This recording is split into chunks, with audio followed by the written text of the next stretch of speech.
Իսկ եթե այդ տեսանկյունից ենք խոսում, որ մարդը, ասենք,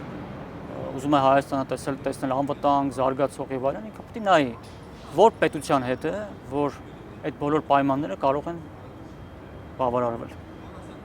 Եթե մարդը խաբվում է եւ գտնում է, որ արևմուտքի հետ է, ապա թող Հայաստանը գնա այդ ճանապարհով, տեսնենք կլինի թե ոչ։ Դե հետեւաբար չի լինելու, ուրեմն միակ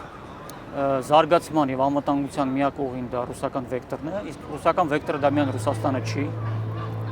Չէ՞ որ Ռուսաստանի գլխավորությամբ կա BRICS, կա ԵԱՏՄ, կա ՀԱՊ, այսինքն տասնյակ պետություններ են։ Այսինքն ռուսական վեկտորը դա միակ Ռուսաստանը չի։ Արևմտյան վեկտորը դա նշանակում է, որ Հայաստանը պետք է լինի արևմուտքի աշխարհաքաղաքական շահերը սպասարկող պետություն,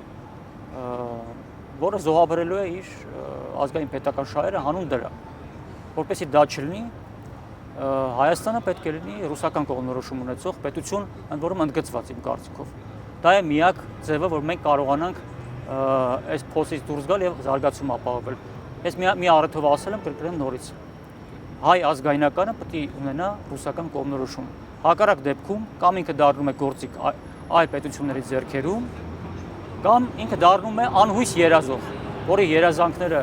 ուժեղ Հայաստանի մասին երբեք չեն իրականանա, որտեղ ոչ մեկ չի թողի մեզ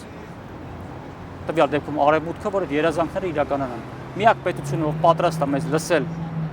եւ որպես բարեկամ օգնել այդ հարցում, դա միայն Ռուսաստանն է։